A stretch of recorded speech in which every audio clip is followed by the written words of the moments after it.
Please be aware that I can't multi-screen, and therefore, if you're asking questions in the panel room in Mist, excuse me, 3932, I will not see them until the panel is over, and then I can back read. I will take questions during the panel if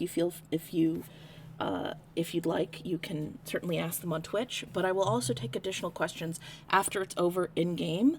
We'll meet outside. There's that little courtyard area. If you have additional questions, feel free to ask them there. Sound good? And it is 5:15, so I'm going to get started because I gave a similar talk at PAX West this year and almost ran over time. Welcome. My name is Sara Winters. I'm Eos Fuyuan Game. Welcome to Blind Prog, the Blind and Visually Impaired Accessibility in Final Fantasy XIV panel here at AetherCon 2024. I'm excited to have everyone here. If I am speaking too fast or unclearly, please let me know. And I do apologize for the lack of subtitles. I know this is an accessibility panel. If I am difficult for you to hear and understand, please note and be aware that when this panel does go up on YouTube later, the VOD, it will be subtitled then. So if that's an issue or for any archival reasons, just like the other talks I've given at AetherCon, this talk will be subtitled on YouTube, and I hope that that's good for everybody. So let's get started. So who am I? My name is Sara. I've been playing Final Fantasy since I was about 10 or 12 years old. Been playing Final Fantasy XIV for 6 years now. I'm a cosplayer. I do art. I am also legally blind. I do not work for Square. I have never worked for Square. I do accessibility consulting mostly for smaller indie companies. I've worked for a few large companies that I can't talk about, but I have never worked for Square. I am talking, this panel will be entirely talking as an outsider's perspective, someone who does not work on Final Fantasy XIV, talking about blind accessibility, what it's done well, what it's done poorly. I like using 14 as an example because there are a lot of really cool things that it does that I haven't seen other games do, but there's also some areas where it really falls flat, and we'll be discussing those. The only connection I have into Square Enix in any way, shape, or form, if any of you are familiar with their Pride mascot, Mina, I was the person who named Mina, and therefore received art from the art director of Final Fantasy IX, who designed and drew Mina, their Pride mascot. So I am very, proud of that. Mina is awesome. They, them, great mascot. Really love the design, and Final Fantasy IX is... I love Final Fantasy XIV, but 9 is my favorite game. So I loved a lot of things about Dawntrail. And I was very, very happy for that. So, let's talk about what this panel isn't first. It is not a literary analysis of blindness in Final Fantasy XIV, mostly. I will be touching on one very specific thing near the end. I gave this talk last year. It is on AetherCon's, formerly Lunarcon's YouTube. You can check it out there. My talk is still basically relevant, although I do have an addendum that I will be discussing here. This is not a universal experience across the board. Different forms of blindness have different needs. I'll be talking about my needs and some more generalized needs. But one thing you need to understand is that blindness is not the same for everybody. Even among blind people, what makes them blind is very different, and what those causes and effects are also very different. I'm not going to be discussing any third-party tools. This is entirely what can be done within the game. Cool?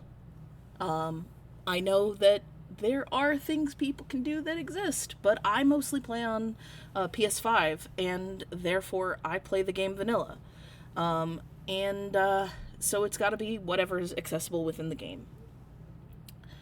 And yes, I know this panel is not particularly deaf or hard of hearing friendly. What's accessible for one group's needs may not be for another. We'll be talking a lot about sound in this panel, but it will be subtitled later for your convenience. And also note that I gave this talk a few years ago at AetherCon. Some of the early stuff is going to be if not similar, exactly the same, but we'll be breezing through that to the new stuff. If you want to see the original panel, it's also up on AetherCon, formerly Lunarcon's YouTube. That is from, I believe, 2021 or 2022. So go check that out. Also, a very good talk about this subject, I hope. I gave it a couple years ago, but this will mostly be covering some changes since then, because that was only covering up through 6.0. Now, what is this panel? Unlike the other panel where I did dive pretty deeply into MSQ spoilers to discuss it, I will not be doing that here. Anything that is discussed, I tried to find an example that wasn't in direct MSQ, so side quests or keeping it vague or discussing a mechanic without showing the boss. Again, this is about sound and audio and other things that blind people use, so I don't need to show the stuff to talk about what I need to talk about. However, if you are against any kind of spoilers, I will be discussing things through the 97 MSQ. I will not be discussing them with any spoiler context, strictly mechanics.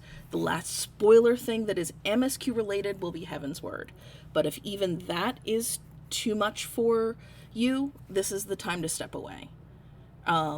If you're okay with some mechanical spoilers from Heaven's Word onwards and one plot spoiler from Heaven's Word, we're good to go. Are we clear? Am I still... Can you all still hear? Because I'm not seeing anything in chat, so I want to make sure that, I'm audible. But we are going to be going over accessibility features that make it possible for blind people to play 14. There's a list on here. I can read them out. Things like UI, things like text and dialogue, things like controller support, high contrast, soundscapes. And then we're also going to be talking about some problems with audio's specific solo duties and boss mechanics. Cool. So what is blindness? You think that that's a very easy question to ask and answer, people who can't see, but blindness, like many other things, is a spectrum. Different things can qualify as blind. Blindness and total blindness are also not the same thing. I am legally blind. I am not physically capable of driving a car. I can't see across the street. I can, however, physically read if the text is large enough.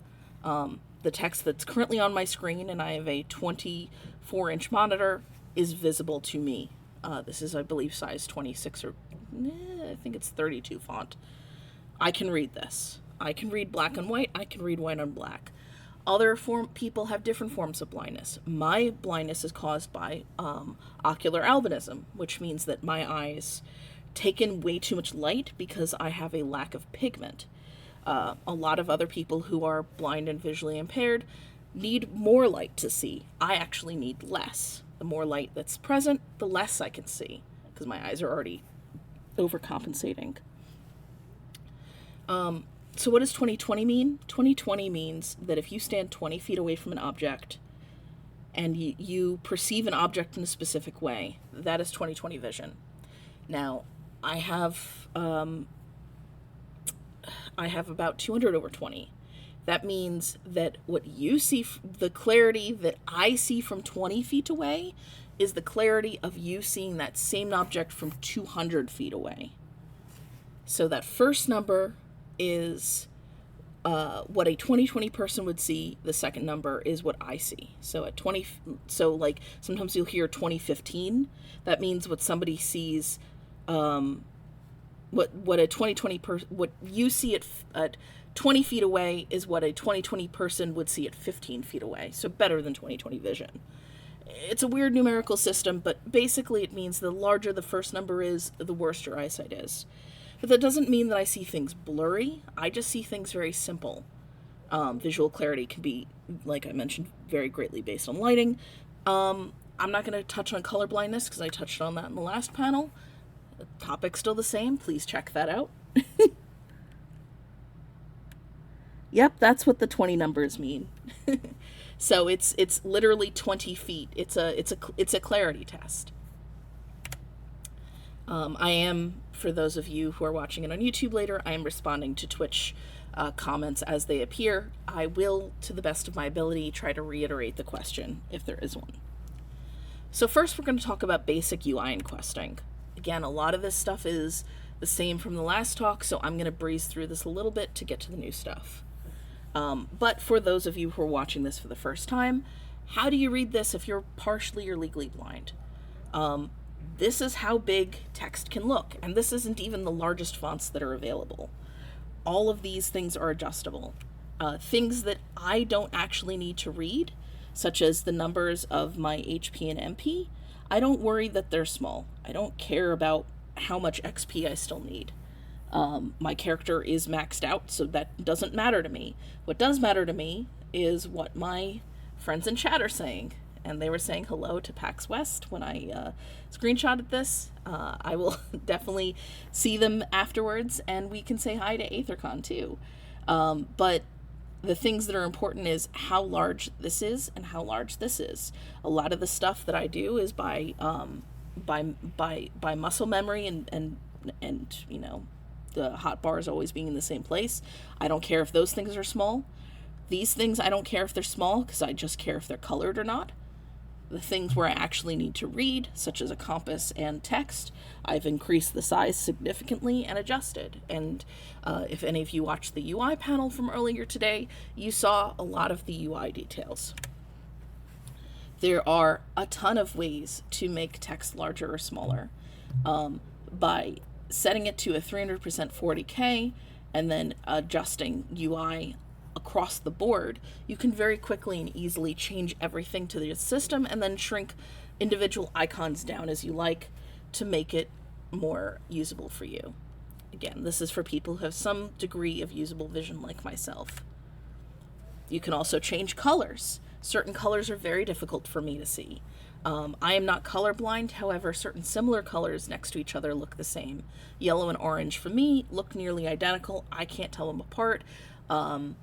P3S for me was a nightmare. For those of you who did, well, normal or savage pandemonium raids, you'll remember the orange on orange on orange. So you can adjust everything that you do, how these chat colors look, and how they interact with one another.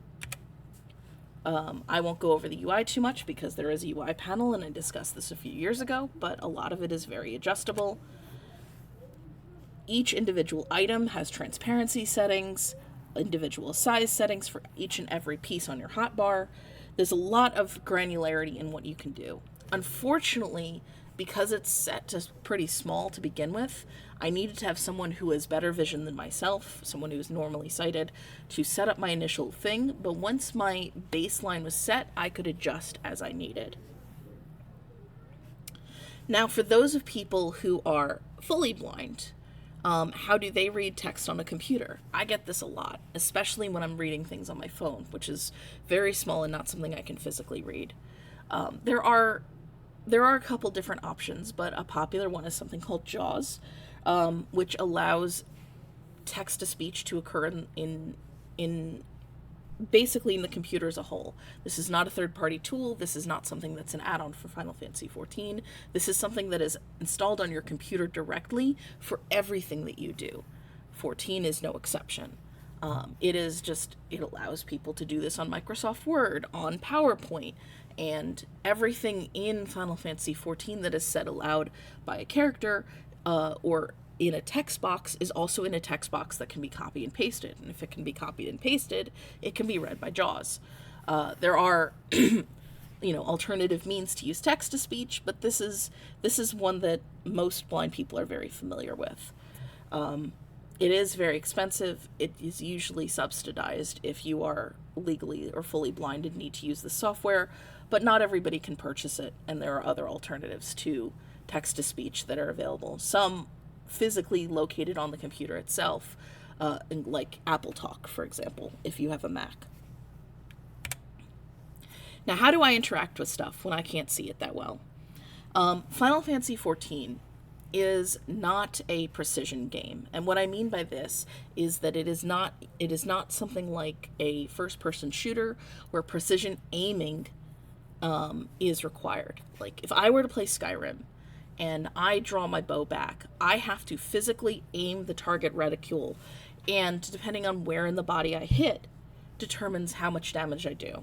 I can do headshots. Same in, say, Fallout. Final Fantasy XIV is not like that. If you're within range and you have the enemy targeted and you hit your particular attack, the attack will land.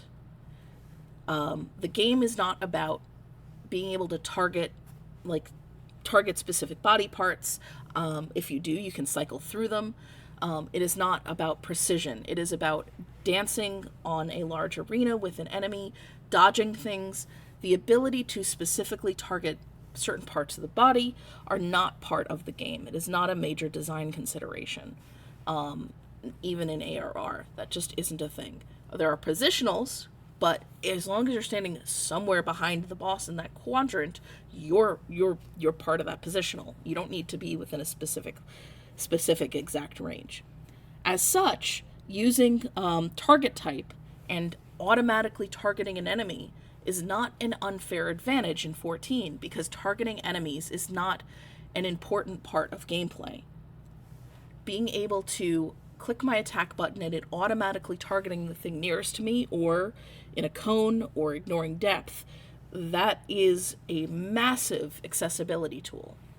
As well as using a controller in general, because some of the settings that are on the controller are super useful for people with visual impairments. If I want to open a locked door, as long as I'm standing near a key and I just press the X button, because I use a PS5 controller, it will automatically target the key. I don't have to search for it. If I'm too far away from it, I hear a little blip. I know I'm too far away, and I can keep moving around until I can hear the activation sound, and you'll hear that, that bar is filling up. Okay, I've caught the key. Now I need to open a lock.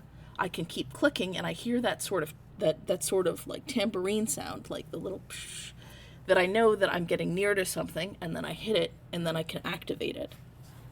There was a question. Yes.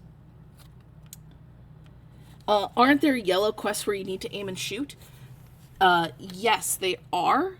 However, they also, when you are aiming on the reticule and you have hit your target, there is a small sound to know that you, and also if you have vibration on, your controller vibrates, to know that you have locked onto a target. You do not have to do any of this without additional assistance. Can those quests be failed? Yes. Can you retry them until you get them right? Yes. Will you take damage if you miss? No. Are they a little harder because of that? Yes. But I would not consider them inaccessible, because you can just move your mouse or D-pad across the screen until you feel that vibration and hear that click, which is a really, really nice additional way to notice that that you've locked onto something.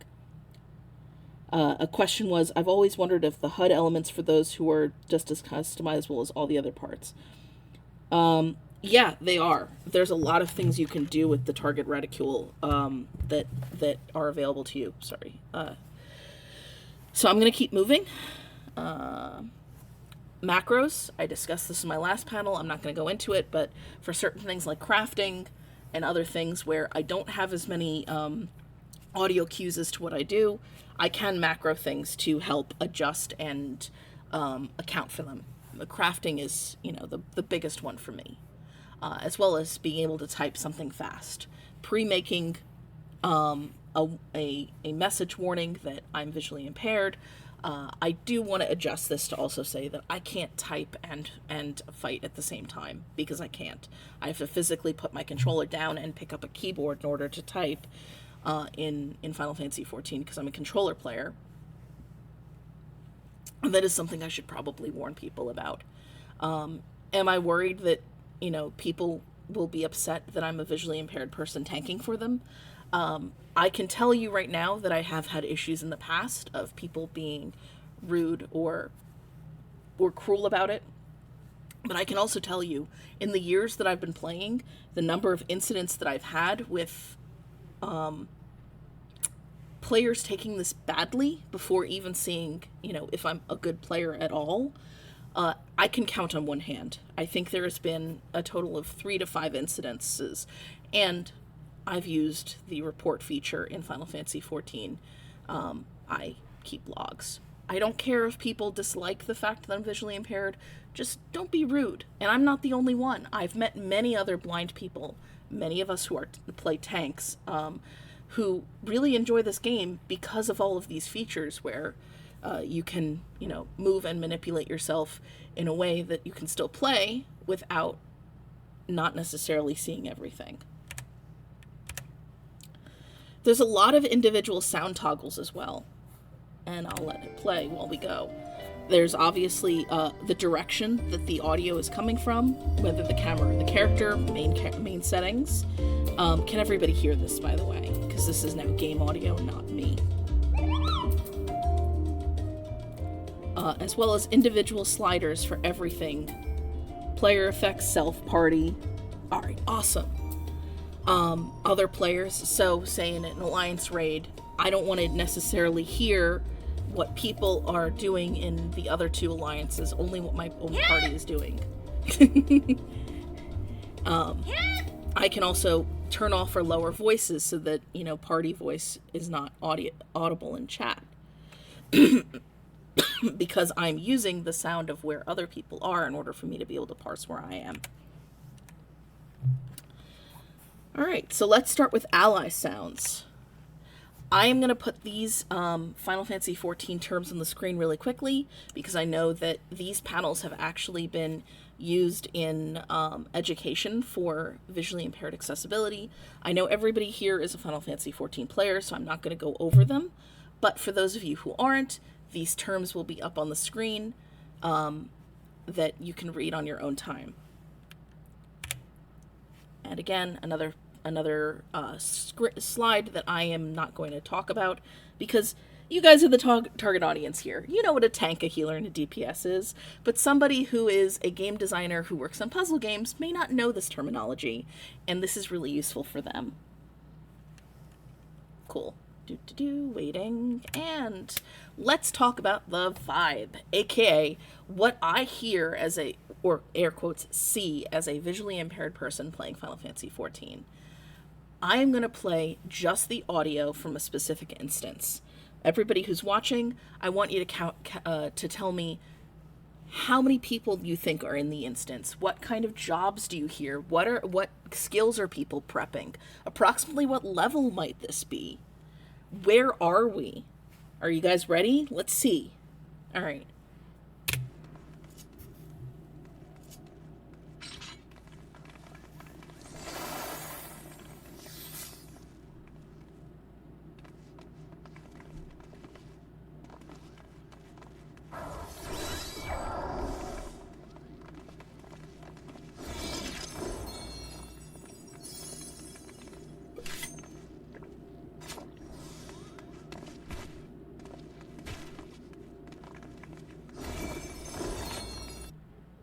Okay, so I will read off some of the comments right now and let you guys know how right you are. Some of you are very, very good. All right, so I heard a war. Yeah, there was a warrior here.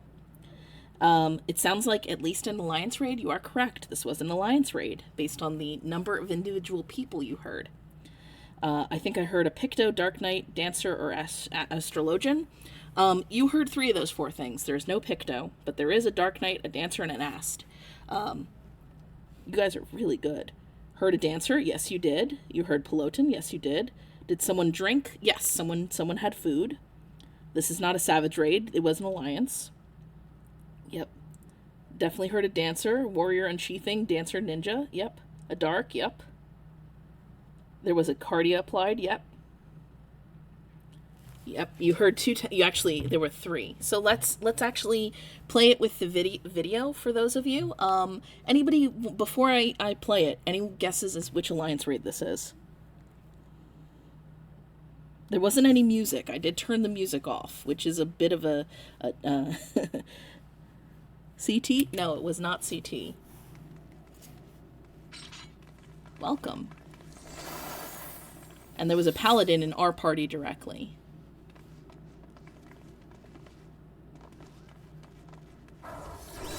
You could hear me jumping. You could hear the Astra setting up. You'll hear dance partners in a moment, right behind me. Behind and to the right.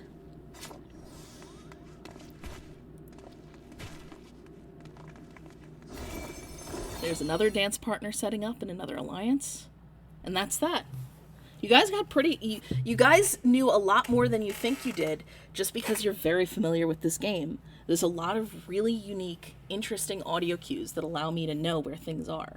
Now, the most important one there is you could hear those footsteps. That's how I know where other people are, wherever we are. Footsteps also change depending on the terrain, too. So I'm going to play again. This is a much smaller party. This is just a normal dungeon.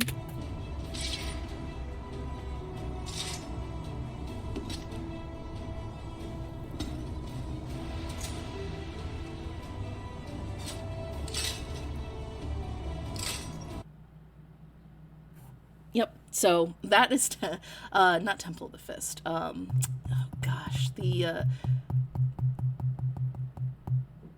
one that's part of the Four Lords quest line, whose name is escaping me at the moment. Swallow's Compass, yes. And you can hear the sword being sheathed and unsheathed. The book. The dancer weapons. And the bow. And you'll hear all of them are unique. Every single weapon in this game, with the exception of swords and rapiers, and then there's other ways to determine between them which exact job it is. Like, is it samurai? Is it bread mage or whatever? You can tell just by the sound of their weapon unsheathing. Not only that, but I can tell placement relative to myself as well. Yep. You were right, an Arcanist, yeah.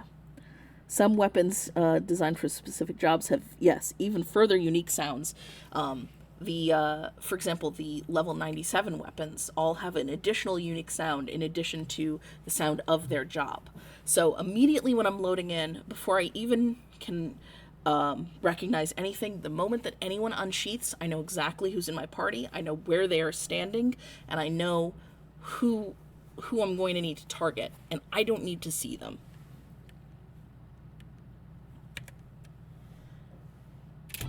So, on navigation,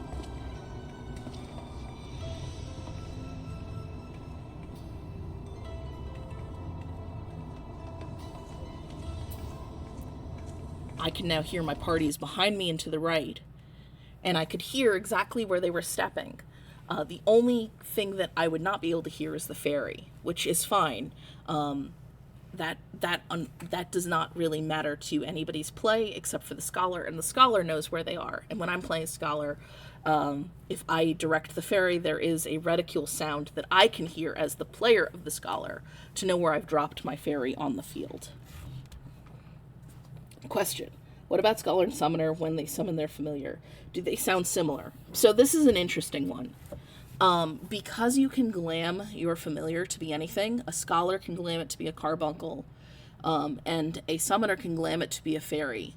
I can tell the sound of what is being summoned, but that doesn't actually tell me what the job is until I hear them actually use their actions. Scholar and summoner actions sound different. But again, that is another tricky one where the sound of the sheathing and the sound of the summoning alone is not enough. But the minute the combat begins, I know. Also, if I'm in a 4-person dungeon and I hear a dancer and I'm playing a bard, I know that that other person has to be a scholar. They can't be a summoner because you can't have 3 DPS in a random duty finder. And if I'm playing with my own party, I know who they are. Meanwhile, if I'm playing a healer and I hear a book unsheath, I know they have to be a summoner. Yep, process of elonation.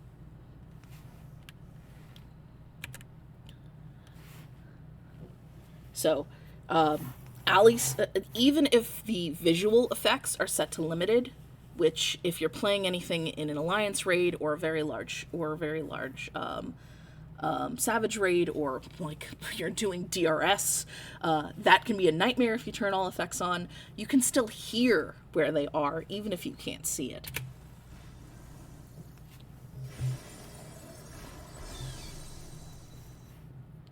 Yep. So I could hear them use the spell. I could also hear the enemies die, so I know where those are too. Environmental AoE also have tells. when the AoE drops, and then when it actually releases, so I know where to not stand.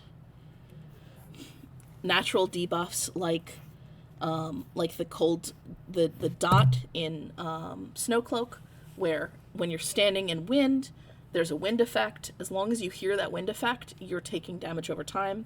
If you're hard of hearing or deaf, there's also a debuff that shows up on your character. But again, because I'm talking about blind accessibility, there's the sound of that wind. And whenever you hear the wind, you're getting debuffed. Now I'm going to make it louder here so that it's a little easier for you all to hear at the moment. This was pre-recorded. But you can adjust these things even on the fly. Now I wouldn't normally do this in a dungeon because that's rude, but we were unsynced for the purpose of this.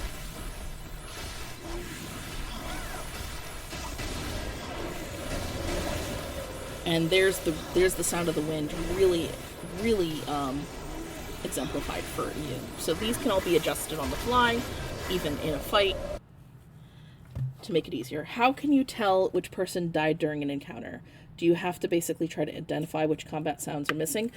No, I personally have a little bit of vision, so I can see someone go down, but also I don't really, I know this sounds weird, but I'll hear someone fall, because everyone has a sound when they fall, and because I'm on controller and I'm cycling through people, if I'm playing healer, then when I hear the reticule go, pew, that little sound when you're passing over someone on the reticule, when it sounds at the location where someone has died, I know that that's the person who's passed. I don't need to know who it is, I can just res them. Now, if I have to make a choice as resing, if I will listen specifically for my co-healers and tanks, they always get priority, unless I know that there's a red mage or a summoner in the party. Then I will be mentally keeping track of that load too. Priority is always healer, tank if it's a 4-person party. Otherwise, then red mage or summoner would get priority for that. Then tanks, then other DPS.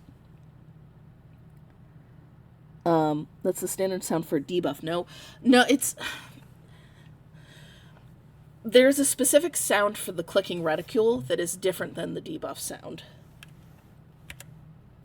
And it's difficult to describe without actually, playing the sound in game. I suppose I could jump to the game and actually cycle through the reticule, which I can do after this is over if we have enough time, but I am running behind. So let's keep moving, and if I can get to that before the end, I will actually just go into 14 and cycle through, party with somebody in the panel room, and you can hear what it sounds like from me. Let's talk about the sounds of combat, though. Again, standardized audio tells. Here's some terminology that all of you guys should know really well that I will not discuss right now, but I do want to leave this up here for anybody who's watching this later as the VOD. I'm going to add these two. Lots of terminology, lots of important words. We don't need to cover them. Now, Leviathan was the very first fight where they started really going ham on spatial audio. Unfortunately, A Realm Reborn is a little difficult. Really, the only thing you can do is listen to your party members' footsteps. However, it is pretty easy. You can now play all of the important MSQ stuff with NPCs, where if you die, you can just get up and try again.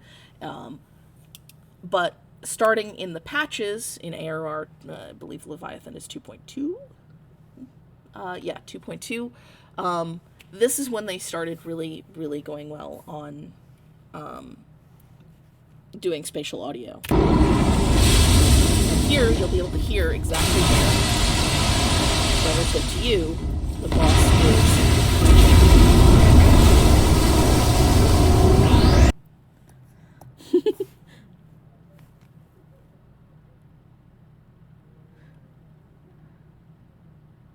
Oh. Sorry, I do apologize. I think some of these were a little bit louder. Yes, I'm so sorry. I just air horned the entire panel. So what I was saying was that it's spatial audio. You can tell exactly where the boss is dropping from and then where it's breaching to hit the arena. Now, in normal, obviously, you have the handrails, but in extreme, if you aren't on the right side of the boat, you will get knocked straight into the water.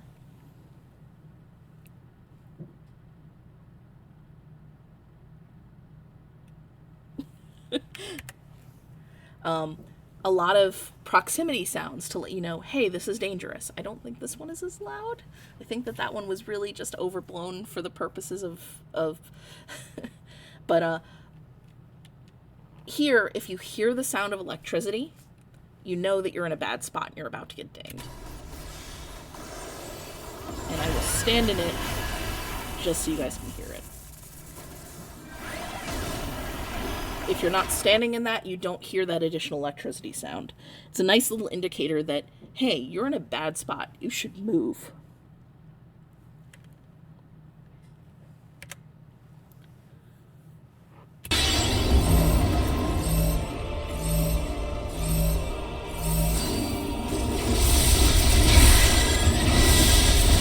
Now that was a stack marker sound.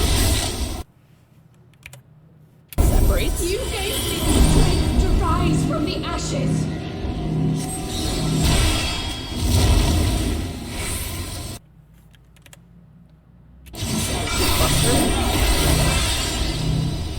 Which sounds very similar to separate marker, which makes sense because a single tank buster. Yeah, so that single tank buster sound is nearly identical to the separate sound because essentially a single tank buster is a separate that is always on a tank unless, you know, both tanks are dead. Now, a multi-tank buster, so a stack sound tells you to group up, a separate sound tells you to go away, a single tank buster sounds very similar to a go away sound. So now if it's a multi-tank buster, if it's a tank buster, but you need all tanks to stack, what do you think the sound sounds like? It sounds like a mixture of the separate sound and the stack up sound.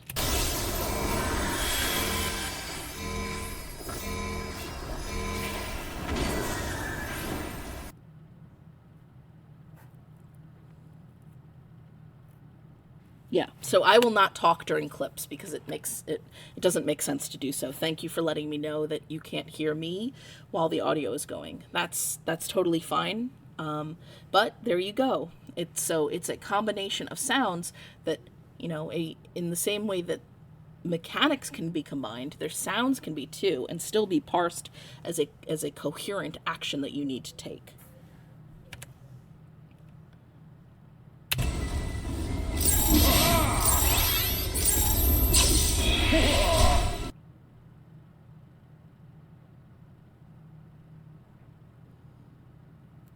A boss in Castle Meridianum that has the multi-tank buster sound, but not the mechanic. I believe that might have been a holdover from when it was an 8-man trial.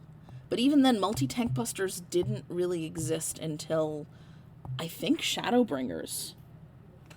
They're not in a lot of older content, but correct me if I'm wrong. But last but not least, even if you can't see specific mechanics, the game typically has a confirmation sound to tell you you're doing the action correctly. So in this specific mechanic, if you haven't done the Four Lords optional trials, is kind of like DDR. There's an arrow that appears. You have to have your character face that direction. If it does it correctly, you get damage. You get a damage up, which is a bonus. If you don't do it correctly, the damage up goes to the boss, which will then hurt you more. And it may not be possible for you to see the specific arrow you have if you're fully blind. However, if you are facing the right way, you will hear a sound, and I'll play it now. So thank you for not telling me that I can't talk over these.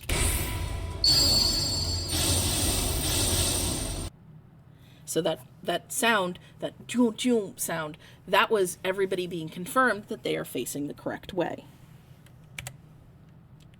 Last but not least, not everything has a sound that we just heard, now those sounds are standardized.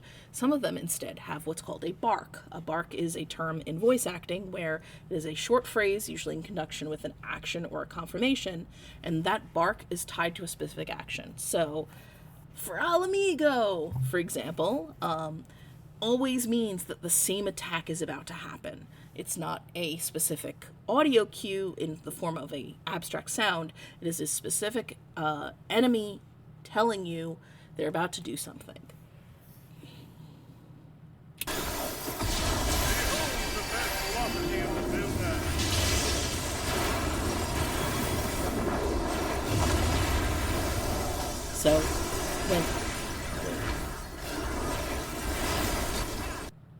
So, there was no audio cue there in the form of a sound that the sides of the arena were going to fall away. It was, behold the virtuosity of the builder.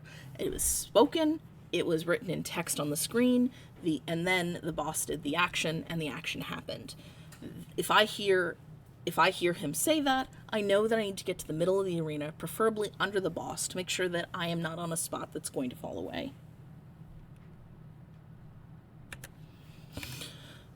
Now, I am going to cover a specific boss, but in forms of mechanics only. And I'm going to have to speed up because I have about 20 minutes left and a lot more to cover.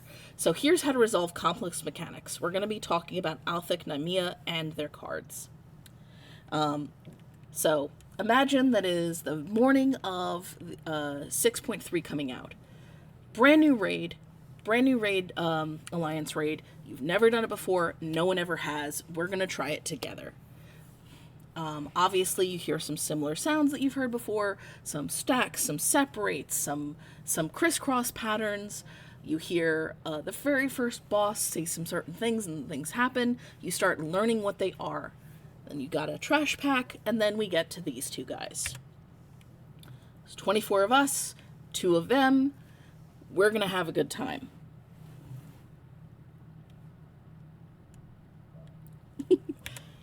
But I'm going to make it a little bit easier for you to see because I'm just focusing on sound here. So let's make this a little simpler. Though I think we can make it a little bit better. That's much better, right? That's good. Circles! We all love circles. But there's one thing here. I'm missing something. All of us. Check out the new graphics upgrade. Very first thing we hear is a swing sound. For those who can see, there's a line between them. For all of us who have done many raids before, we know what that means. That means these two bosses are now tethered together. We've learned that from a previous raid. That is not new information. Tethered bosses mean we need to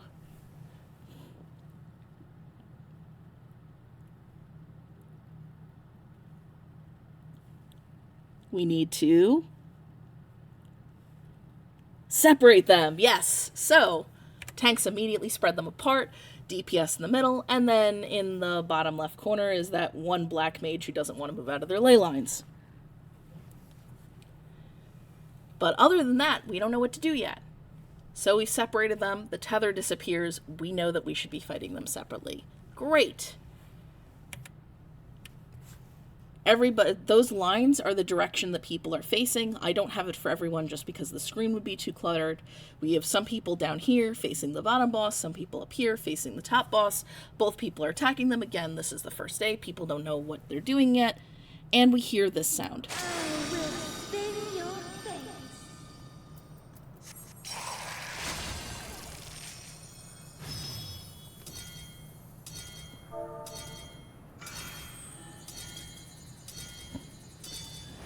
Now, that is a sound I have never heard before. And for those people who can see, there was a spinny card mechanic around everybody, and then a card was drawn over everyone's head. So, it doesn't matter if you could see or not, this is a mechanic no one's ever heard before. What do we do? Well, Final Fantasy XIV is very good about teaching mechanics. They do it by separating them out, doing one step at a time, and each individual step will not kill you. It will just really hurt. Once you've learned that first step, the next step will build on that.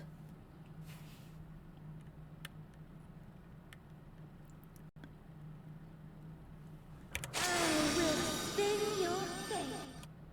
Okay, then we hear a second sound. We hear a boop, and a whole bunch of people start taking damage. That badoop sound, unlike the first half of the mechanic, is a sound that we've heard before. That is the sound of you've looked at something that you shouldn't have, and anybody who stares at this boss in the bottom right-hand corner, that being Nymea, has now taken damage. So now we know, hey, if that card happens, we need to look away from her. So if we hear that whoosh mechanic again, as long as I'm targeting this boss here, my character will automatically be facing this boss here, and I will not be taking damage.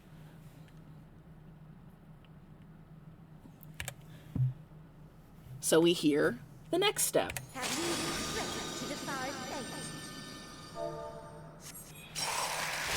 Okay, cool, cards are going out. We should be looking away from the boss when it finishes, which is not for a long while yet. And then...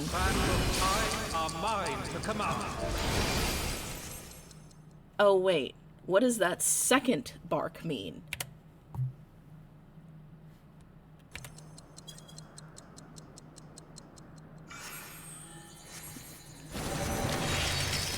That was a lot faster this time. Okay, so now we have two things. We have one, we have a look away, and we have an interrupt to make it go faster. Everybody who's attacking Nymea doesn't move away in time, they still take damage.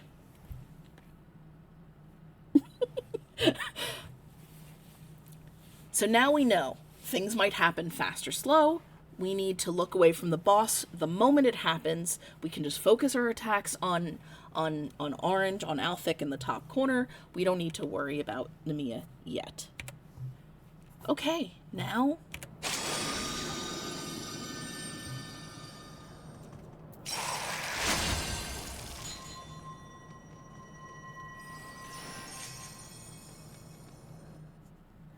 That's a new sound.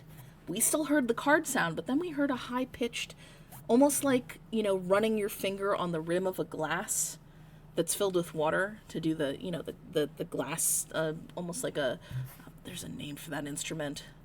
Basically, glass is filled with water. So that doesn't sound like the other one. That means that something about this card might be different. But we don't know what it is yet. But we're all very dutiful, with the exception of that black mage who does not want to stop casting Fire 4. We're all now facing away from Nymea. Everybody is either facing Althik, or the tank who is fighting Nymea is turning their back on them. We are ready for this time. We are not taking any damage.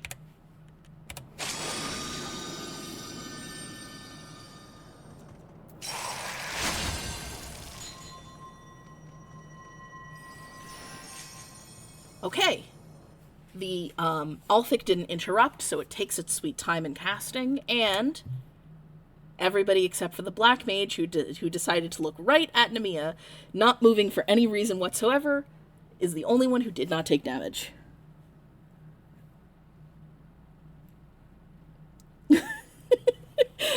Because now we realize that glass rim sound mixed in, or, for those of you who could see, the card flipping upside down means that now you need to do the opposite of whatever you've been doing.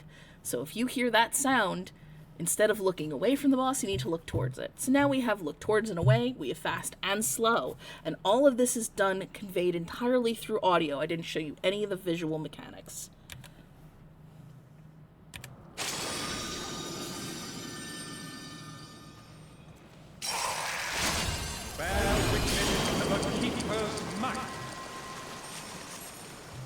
So now we have, again, note sound from Nymea, the card sound, a sound from Althik, and what sounds like a glass tinkling sound. So it's going to happen fast. We need to be looking away from her. Or rather, some of us do, because now it is personal responsibility. Everyone at that point is getting different sounds. My sound is not the same as yours. Some people are getting the sound to look away from her. Some people are getting the sound to look towards her. It's happening fast to everyone, though. Everyone is looking where they're supposed to be. No one takes damage. Awesome. We have now figured out this mechanic. Okay, now here's the problem though. I didn't get the loot piece I wanted. So it's 6:30 in the morning. I don't have work until 8. I'm going to jump into the raid one more time before work and try to get that clear and try to get my piece of loot.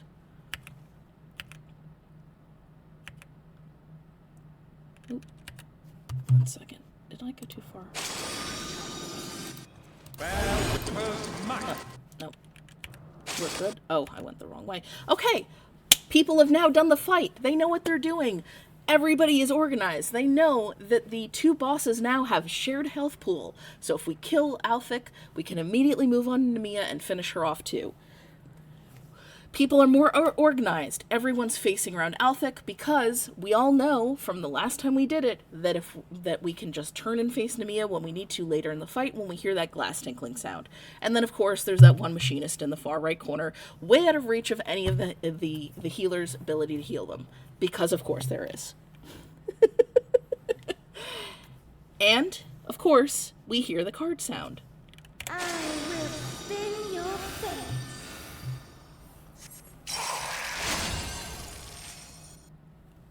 Okay, cool. This is something we know. Just look away from her, and we'll be good.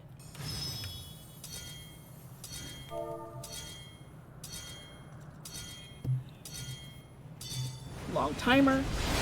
And, that's a new sound. What? And, of course, everyone takes damage.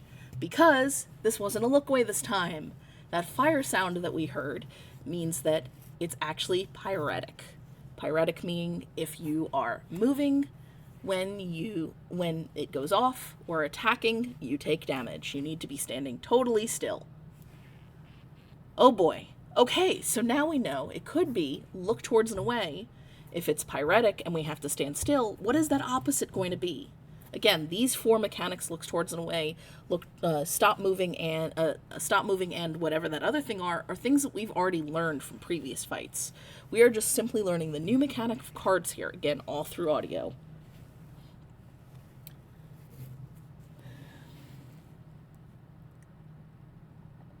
Yes, exactly.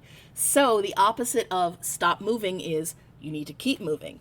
So when we hear that glass tinkling sound later, we're going to have to move while that mechanic is going off, or we're going to take damage. Cool. So now there's 3 sets of things to look at. Is it fire and ice, or look towards and away? Is it fast or slow? And then among the fire and ice and look towards or away, is it look towards or away, or is it fire or ice? All of that's done through audio. All of that is done without you even seeing any of the actual mechanics here.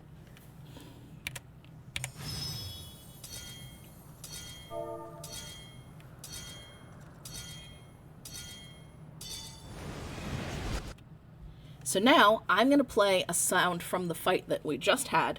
No visuals, no nothing. I want you to tell me, is it what this would be. Again, this is the fight that is just occurring right now. Is it how fast do we need to move? What do we need to do?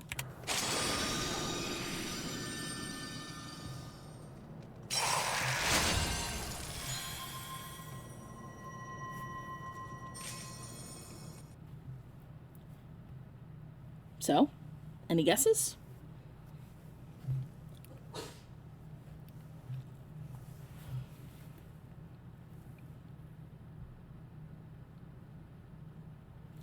Yep, so that would be this specific fight, and it's the same throughout the whole fight once you start the mechanic. This would be keep moving. You can look at her or not. That is your choice. But how would I resolve this as someone who can't see, who doesn't necessarily know what card is played over my head at the very first start of the fight? As long as I stop moving and I'm looking towards Alphic, the minute that first mechanic goes out and I hear that it's either look away or fire, I know what it is for the rest of the fight. That's all I need to do, is just for one moment stop moving, even if it is actually a look away mechanic and I can't see it. I'll know the minute that the mechanic is resolved which one of the 2 cards I've gotten. Yep. And everyone successfully did the mechanic, and nobody took damage, and the machinist is still in the top right corner, because of course they are. I've got about 5 minutes left, 6 minutes, so I'm going to be real quick through these. Improvements since Endwalker. There's been quite a few. Anybody who's played Endwalker knows about the stealth sections, how they've been a problem. They improved it, not perfect because there's no audio with this, but for people who have some degree of usable sight, the incredibly large increased reticules around stealth missions allow people with visual impairments to be able to visually see how far away they need to be from somebody and in what direction they're facing. Now, for people who are complaining it's immersion breaking, this is the exact same mechanics that are in fights. They're just being repurposed for stealth. Again, this is not a stealth game. This is a game about dodging mechanics and manipulating the space around you while you're dealing damage. Being able to target specific enemies is not a focal point of the game. This is a solution that makes sense within the context of the game. Would this make sense in Metal Gear Solid? No, because that is a stealth game. This is not a stealth game. This game is using existing mechanics to help people be able to do this. Do I wish that this was something that was able to be toggled on and off? Absolutely. I know that some people are complaining about this, that this is air quotes too much. Now, one, these rings don't appear unless you've gotten close enough to them that they appear, but this doesn't ever go away. And I know some people are like, that's too much. Well, I wish that they could turn it off, but if there was a choice between only on or only off, I'm glad that it's only on. I'm going to take questions at the end because I am running way behind. Last year I did a talk about Y'shtola and blind representation in narrative, about her issues, about her aether sight just essentially being glasses. However, this is going to be showing a minor area in Zone 5. No text is visible, but I am going to show it right now, so look away for a moment if you don't want any spoilers whatsoever about Dawntrail. This is Tapu. Tapu is a fully blind character. They did not need to do this. However, she is there, and all the complaints I had about Y'shtola not having any blind mannerisms are not here with Tapu. If you get near somebody and interact with them, they will actually snap to look at your face and then go back to what they're doing. Since I play a male Al-Ra, they will look up because I am tall. However, if you go to Tapu and try to talk to her, she is the only character in the game so far who will converse with you, but will not snap to view, because she doesn't know how tall you are. She does know you're there. She will still continue to speak, but she will not snap to face. It's a really cool detail. They did not need to do this. She's not a major character, but they made a blind character and they actually stuck the landing with the animations related to her. They never did this with the Y'shtola, and it was a complaint of mine for many, many years, and I'm so glad that, if you're going to put in a blind character, at least do that. There's more examples of it. You can view the panel slides when I get to the end. You can check these out on your own time to see some more examples of cool things they did with her animations. They're awesome. I'm very, very happy that they did. However, big accessibility misstep that is still not covered. No sound in space. Big problem with the 6.1 EX trial. You can read this on your own. I'm trying to circle through this because I got 2 minutes left. But this is the last thing I want to cover. This is called alarm fatigue. Too many alarms, no alarm is important. If anybody here is in healthcare, you may have heard that terminology before, where the beeps of too many alarms means that you tune them all out. And we'll hear this in the 93 fight.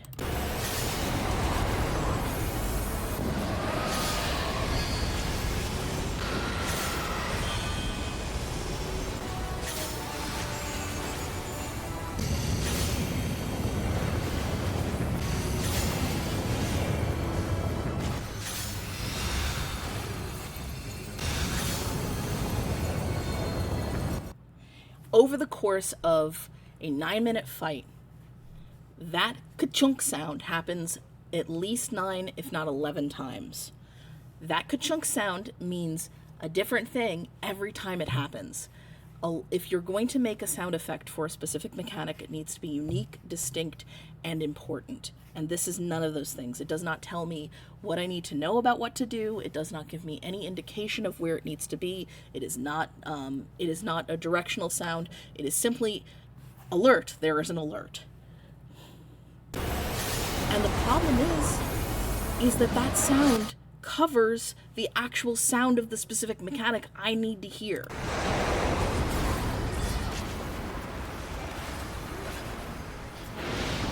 Do you hear that wind sound that tells us that we need to go into the center of the arena? That ka-chunk sound covers that sound up that I'm actually using to navigate the fight. Not only is it a bad alarm, it is actually preventing me from hearing the mechanics I actually need to hear in order to be able to do the fight.